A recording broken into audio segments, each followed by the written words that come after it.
Greetings, citizens, and welcome to Unknown.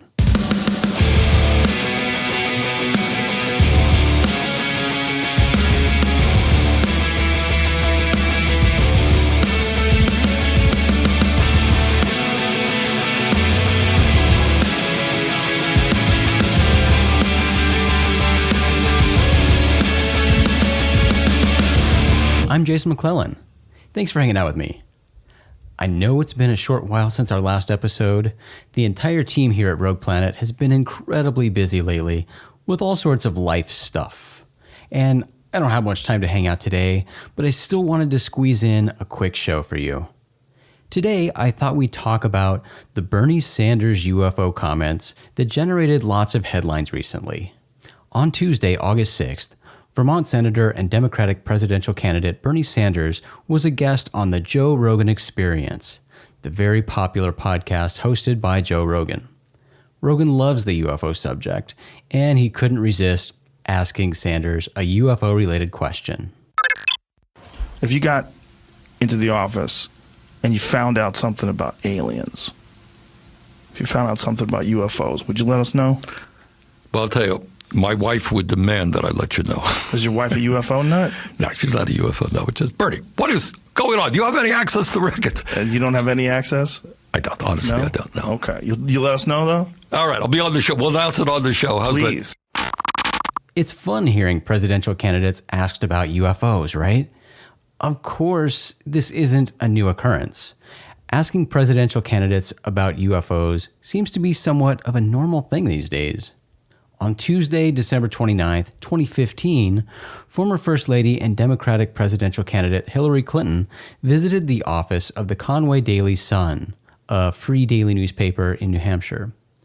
Clinton discussed foreign policy and the economy with Conway Daily Sun reporters during her visit, but she also reportedly discussed UFOs. According to reporter Damon Steer, when he asked her about UFOs, Clinton responded, quote, "Yes, I'm going to get to the bottom of it," end quote. When she was asked about her campaign chairman, John Podesta, during her visit to the Conway Daily Sun, Clinton stated, quote, "He has made me personally pledge we are going to get the information out," end quote. She continued, quote, "One way or another, maybe we could have like a task force to go to Area 51, end quote. Clinton also reportedly told Steer, quote, "I think we may have been visited already. We don't know for sure," end quote. Hillary Clinton talked about UFOs a lot during her campaign. A lot. She made a couple appearances on Jimmy Kimmel Live where she talked about UFOs. One of those appearances was in March of 2016. That's right.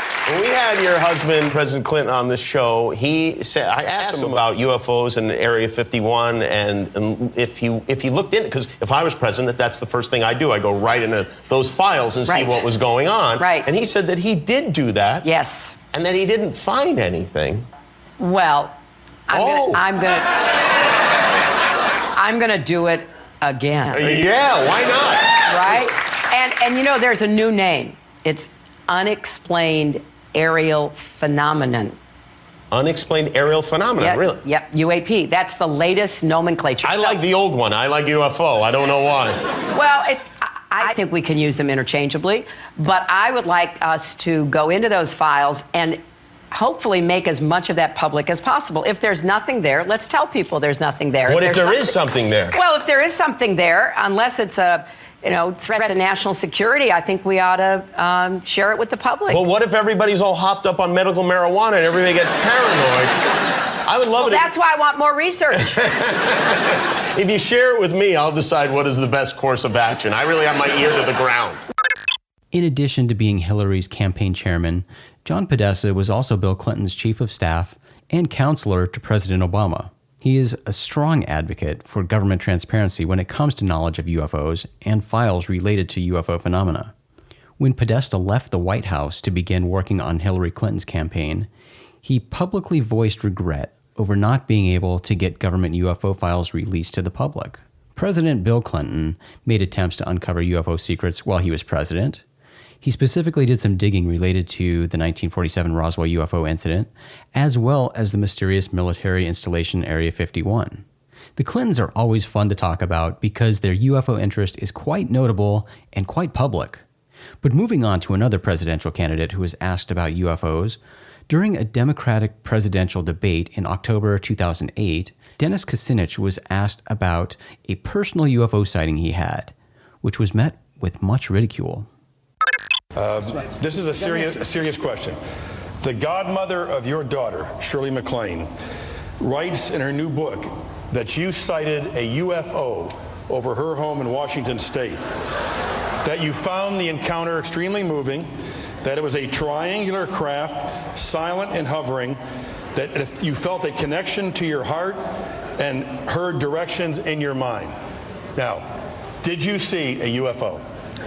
I did, and the rest of the account, it was unidentified flying object, okay? It's like, it's unidentified. I saw something. Now, to answer your question, I'm moving and I'm also going to move my campaign office to Roswell, New Mexico, and another one in Exeter, New Hampshire, okay? And also, you have to keep in mind that Jimmy Carter saw a UFO, and also that more people in this country have seen UFOs and I think approve of George Bush's presidency. Actually, and so, wait, we're just getting started here. Kucinich was mocked for his UFO comments, and they spawned headlines that labeled him, quote-unquote, nuts, and called into question his mental health. Kucinich mentioned Jimmy Carter. Yes, the former president did see a UFO, spoke about it publicly, and even filed his own UFO sighting report with the now-defunct International UFO Bureau. And he, too, was asked about UFOs on the presidential campaign trail. All the way back in 1976, in Appleton, Wisconsin, Carter was asked if he would reveal to the public what the government knows about UFOs. He responded, quote, "I don't know what to make of it. However, some of the sightings have been witnessed by 20 to 25 people, law enforcement officers, and everyone in the cockpit of a major airplane, and so forth. But I can't tell you what to make of it. If I knew, I'd be the only one in the world who does. But yes, I would make these kinds of data available to the public, as president, to help resolve the mystery about it." End quote. Of course, Carter never explicitly disclosed government-held UFO knowledge to the public.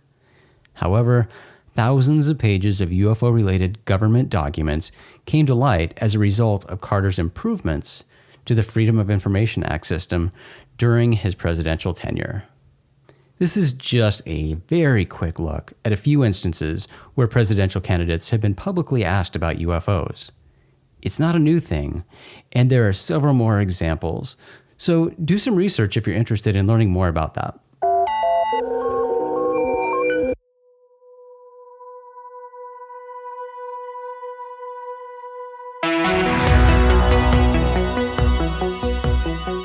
Well, citizens, as we wrap up this quick episode, I invite you to come join us in the Rogue Planet Facebook group at facebook.com/groups/RoguePlanet. We'd love to hear your thoughts on presidential candidates and presidents talking about UFOs, or anything else UFO related that's on your mind. You can always find more episodes of Unknown on Apple Podcasts, Stitcher, Google Play, iHeartRadio, and YouTube. Subscribe on your favorite podcast provider so you're notified when we publish new episodes. And if you haven't already done it, please do us a big favor and take a minute to rate and review Unknown on Apple Podcasts. You can always find the show at rogueplanet.tv because Unknown is a Rogue Planet production. rogueplanet.tv is your home for all the strange. Big thanks to our talented friend and fellow Rogue Planeteer Caleb Hanks for the show's intro and outro music. Check out all his work at theclerkchronicles.com. Thanks again for hanging out with me today. I'm Jason McClellan. Do us a big favor, friends. Always treat the UFO subject with the cautious and responsible skepticism it deserves. Question everything. Have the courage to form your own opinions. Keep truth as the focus of your quest, even if the truth conflicts with your opinions. And, of course, stay strange.